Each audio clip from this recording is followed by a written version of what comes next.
ఎన్ని వేల మందికి పవన్ కళ్యాణ్ గారు తన సొంత నిధులు అందించి కార్యక్రమాలు చేసుకుంటూ వచ్చారు.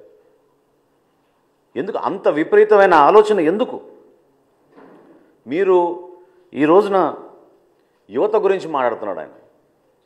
44 లక్షల మందికి ఆయన ఉద్యోగాలు ఇచ్చాడంట. మరి వాలంటీర్స్ని ఏ విధంగా నిలబెట్టిన నువ్వు మోసం చేసావు, ముంచావు?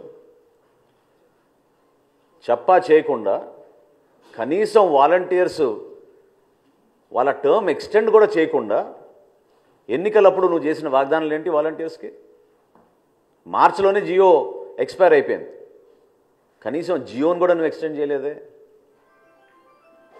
వాళ్ళ సంఖ్య కలుపుకొని నువ్వు 44 లక్షల మందికి నువ్వు ఉద్యోగాలు ఇచ్చావు అంటే యువత నమ్ముతారా?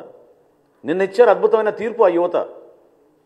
ఏ విధంగా పట్టభద్రులు ఊహించని విధంగా సుమారు 70% మెజారిటీ వచ్చేటట్టు, ఓటు బ్యాంక్ వచ్చేటట్టు, ఓట్ షేర్ వచ్చేటట్టు కూటమి ప్రభుత్వానికి అండగా నిలబడ్డారో మీరు అందరూ చూశారు.